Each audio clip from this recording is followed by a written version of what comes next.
Bonjour et bienvenue.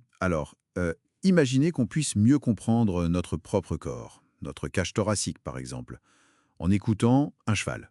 C'est un peu ça l'idée, oui. C'est assez original comme point de départ. On va explorer aujourd'hui une source, disons, singulière, une interview, les pensées d'un cheval nommé Gandour. Un cheval qui parle d'anatomie, de respiration, c'est bien ça? Exactement. Et ce qui est intéressant, c'est de voir les parallèles qu'on peut faire avec notre propre fonctionnement, ou même des méthodes comme le Pilates, tu vois. D'accord. L'objectif donc, c'est de saisir l'importance de cette cage thoracique, que ce soit pour la stabilité, le souffle, la performance, en comparant un peu ces deux visions, humaine et équine. C'est ça, on va voir ce que cette confrontation révèle de surprenant. Alors allons-y. Peut-être commencer par la base, l'anatomie, chez nous les humains. Oui. Alors chez l'humain, en gros, on a 12 paires de côtes. Certaines sont directement attachées au sternum, on les appelle les vraies côtes, 7 paires, je crois. c'est ça. Puis 3 paires de fausses côtes reliées indirectement et 2 paires flottantes à l'arrière. Tout ça forme une cage qui protège, bon, évidemment, les poumons, le cœur, un peu le foie aussi. Et ça sert aussi de point d'attache pour les muscles, pour la posture. Tout à fait. C'est crucial pour les muscles stabilisateurs du tronc et puis pour toute la coordination entre les abdos et le diaphragme quand on respire. Bon. Et Gandour, le cheval, il décrit ça comment de son côté? J'imagine que c'est plus grand. Ah oui, carrément, plus imposant. On parle de 18 paires de côtes chez le cheval, articulées sur 18 vertèbres thoraciques. C'est une structure beaucoup plus longue. 18. Waouh. Et le sternum? Le sternum est différent aussi, il est fait de plusieurs segments osseux, les sternèbres. Certaines côtes s'y attachent, les sternales, et les autres, les asternales, forment un grand arc derrière. Ça protège poumons, cœur, mais aussi une partie du système digestif avant. Et surtout, j'imagine que cette taille influe sur le mouvement, la respiration. Complètement. Gandour insiste là-dessus. Sa cage thoracique est faite pour une mobilisation ample à chaque respiration. C'est fondamental pour sa puissance, pour sa course. C'est pas juste une protection passive. Donc, une structure différente et sans doute une manière différente d'intégrer la respiration au mouvement. Chez nous, on parle beaucoup de contrôle, dans le pilates par exemple. Oui, c'est ça. La respiration humaine, elle influence subtilement la colonne. Quand on inspire, il y a une légère tendance à l'extension et à l'expiration, une légère flexion. L'idée souvent, c'est de maintenir l'alignement, de bouger la cage, oui, mais sans perdre la stabilité du centre. Notre bipédie demande ça. On cherche à tenir le centre, en quelque sorte. Voilà. Et chez le cheval, selon Gandour, Lui, il décrit une synchronisation beaucoup plus directe, presque instinctive avec la foulée, hein. ah oui, Oui, par exemple au galop, c'est hyper calé. Un cycle respiratoire complet pour 2 temps de galop.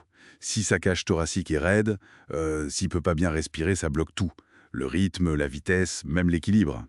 Pour lui, le souffle, c'est vraiment la clé de la performance. C'est fascinant cette différence. D'un côté, nous, on cherche plutôt à placer la cage, à la stabiliser. oui, exactement. Prends un exercice de pilates typique, comme lever des bras quand tu es allongé sur le dos. Oui. On va te dire de faire attention à tes côtes basses, qu'elles ne partent pas vers le plafond, de ne pas bomber le sternum. On cherche à engager les abdos profonds pour maintenir ça. Et on favorise souvent une respiration latérale, non? Cette image de lance de saut. C'est ça, l'idée que les côtes s'écartent sur les côtés à l'inspi, plutôt qu'un mouvement qui soulève beaucoup le haut du thorax, qu'on appelle anse de pompe. C'est une recherche de connexion fine, de contrôle. Alors que Gandour, lui, il parle plutôt de liberté, si je comprends bien. C'est tout à fait ça.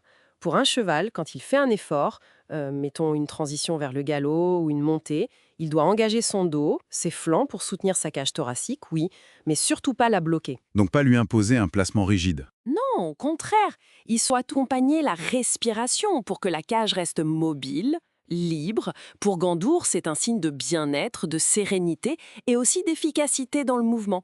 Une cage libre, c'est un cheval qui est bien.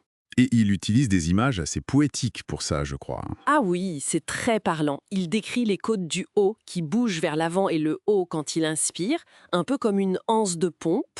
D'accord. Les côtes plus basses, elles, s'écartent sur les côtés comme notre fameuse anse de saut. Classique. Et puis, il a une image très jolie pour les toutes dernières côtes, les flottantes.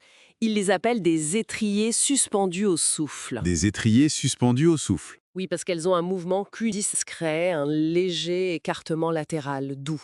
Et pour lui, la justesse de ce petit mouvement, comme la justesse du mouvement des étriers d'un cavalier, influence tout l'équilibre général. C'est assez fin comme perception. C'est une belle image.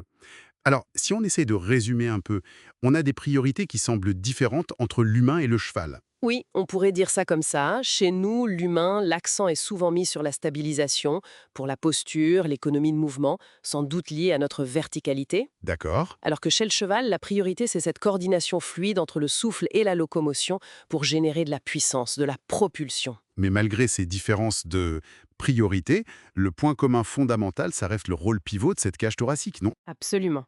C'est le carrefour central.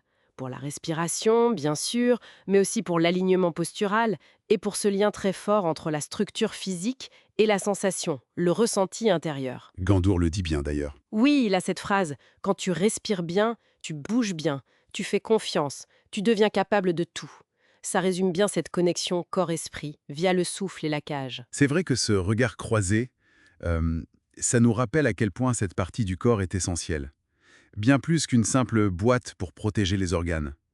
C'est un centre vital. Oui, un centre pour le souffle, pour le mouvement, et même, comme le suggère Gandour, pour la confiance en soi. On le sous-estime souvent. Et pour finir, cette image de Gandour est assez marquante. Ne pas voir la cage thoracique comme une armure rigide. Mais comme une voile sensible. C'est ça. Une structure vivante, réceptive. Apprendre à l'écouter, à sentir son mouvement, ça pourrait être une clé pour trouver notre propre élan, notre propre fluidité. Une voile sensible. Voilà une pensée intéressante pour conclure. On pourrait se demander, tiens, comment est-ce qu'une conscience renouvelée de notre propre cage thoracique pourrait changer notre façon de bouger, de respirer au jour le jour?